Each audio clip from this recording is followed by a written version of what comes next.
The morning of my wedding, I woke up in a quiet hotel room with a view of the river. Sunlight came through the blinds, shining on the dress I had spent months saving up for. I should have felt excited, but instead, my heart felt heavy. My parents weren't coming.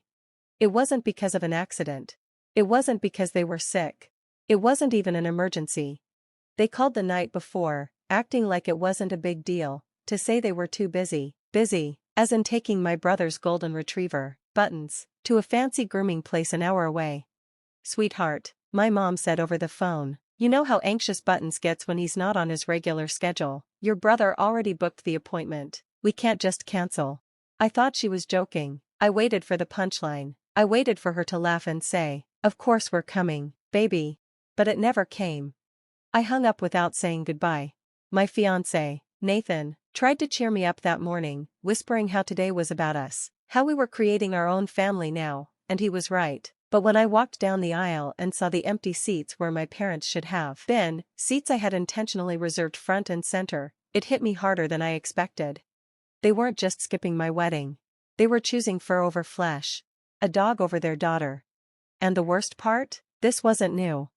I had always been second to my brother. Ryan was the golden boy, the captain of the debate team, the recipient of the family trust fund, the one who crashed my car in college and got me grounded for it. He could do no wrong.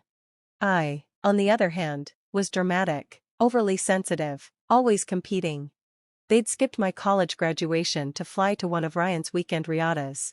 They forgot my birthday once because they were helping him set up his apartment. And when I got my first book published, a memoir, ironically titled Uninvited, they said they didn't read those kinds of books. So, in a twisted way, them missing my wedding felt like the final, inevitable punchline to a lifetime of quiet rejection. But even so, I hadn't expected it to hurt quite so much. When the ceremony ended, guests clapped, and I smiled through it. Photos were taken, toasts were made, the night glittered on. Nathan's family embraced me like their own, friends danced and laughed.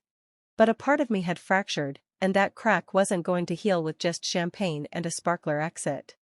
When I returned to the hotel that night, I opened social media, and there it was, a picture my mom had proudly posted, Buttons, freshly groomed, with a stupid little bow around his neck. Captioned, "Our handsome boy had a big day at the spa, #family first #dogmom." My hands shook as I stared at the screen. My wedding day. And that was their idea of a family priority. Something in me snapped. I had spent my life trying to be seen, trying to earn their pride, their presence, their basic human decency, but they had chosen their side again. And I was done asking to be chosen. That night, I looked at Nathan and said 6 words I never thought I'd say. "I think it's time for payback." He didn't even flinch. He just said, "Tell me what you need." And that was the beginning of something I never expected, something they would never forget. A week after the wedding, my inbox pinged with a formal email from my mother, a polite, 2-paragraph excuse laced with fake remorse. "We're so sorry we couldn't attend. Darling, you know how much we love you, but we had commitments. Hope the wedding was lovely. Do send pictures." Commitments? I couldn't even muster a reply. What they didn't know was that I had quietly recorded all my calls with them for over a year, every snide remark, every moment they forgot about me, every time they said something like, "Ryan is the one who will carry the family forward," or, "You don't really need us at your events, you're so independent." I had kept them as emotional receipts. Not for revenge, just for proof. For myself. But now those receipts had a purpose. Nathan and I were both creatives. He worked in indie film, and I was a published author. Together, we decided to turn those moments into a script, a short film, a deeply personal, lightly fictionalized story about a daughter forgotten at her own wedding by parents who prioritized their son's dog. We called it The Empty Seat. We crowdfunded quietly through friends, art groups, and Nathan's filmmaker circle. Within months, we had a crew. We filmed scenes inspired by real moments. My high school recital they skipped. The voicemail where they blamed me for not being grateful. The actual wedding scene, with 2 front-row seats left untouched. And when it was done, we submitted it to indie film festivals. We didn't tell anyone it was autobiographical. It was just a story. But somehow, it struck a nerve. It went viral. The rawness, the emotional weight, the final scene where the bride stares into the camera and says, "I've stopped waiting for applause that was never mine." Audiences wept, shared, talked. The story exploded on YouTube. Then Hulu picked it up in a short docuseries spotlight. Suddenly, I was being interviewed as the voice for the forgotten daughter. And that's when my parents found out. They were humiliated, not just because the film was about them, but because people saw themselves in it. Strangers commented things like, "My parents did this too. This is my life. I needed this story." It wasn't revenge anymore. It was vindication. Poetic justice with a standing ovation. Then came the kicker.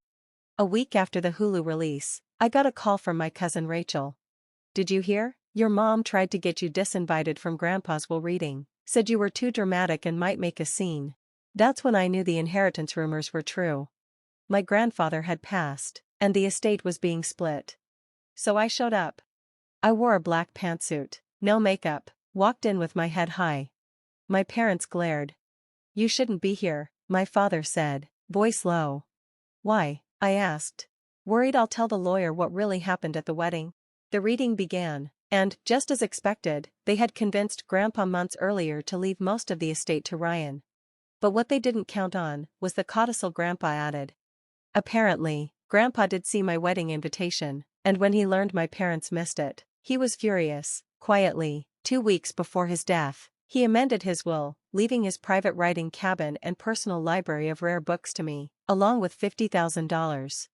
Because she always told the truth, the lawyer read aloud, even when no one wanted to hear it. My mother gasped. I didn't even smile.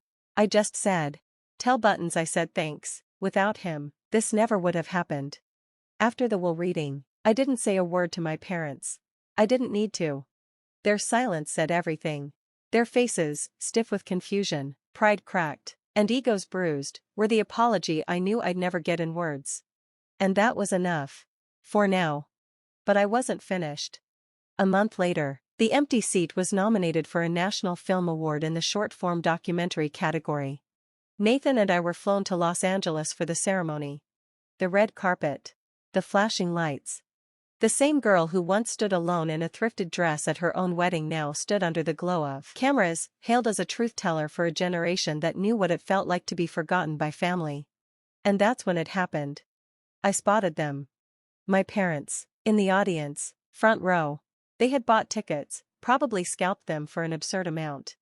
And there they were, seated together in formal wear, desperate to be seen supporting their now famous daughter. The same parents who told me I was overreacting when they skipped my wedding for Ryan's dog's grooming appointment, now wanted to be photographed applauding my success.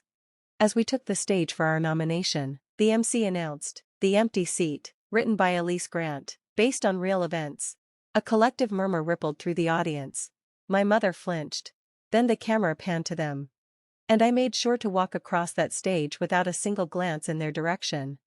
After the ceremony, I received dozens of congratulations, hugs, and interviews. But one moment stood out. A girl, maybe 14, glasses slightly crooked, trembling, walked up to me with her mother behind her.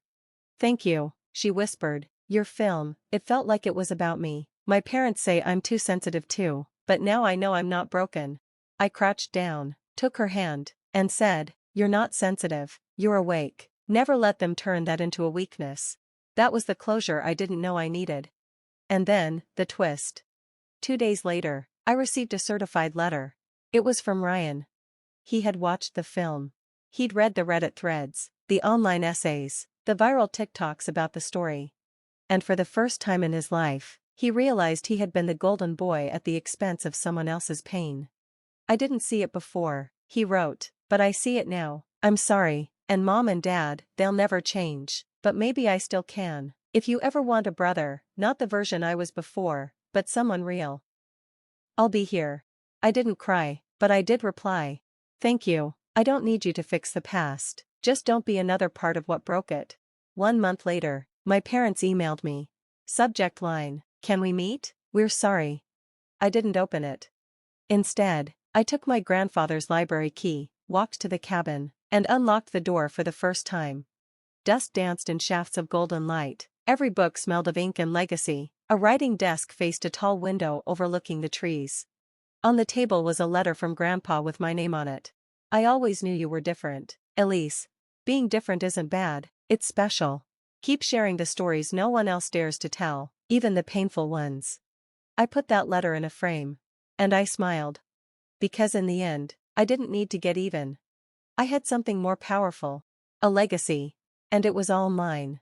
Thanks for watching. If you liked this video, please like, comment, and subscribe for more great stories. Don't forget to tap the notification bell, so you never miss an update. Share your thoughts in the comments, we love hearing from you. See you next time, and take care.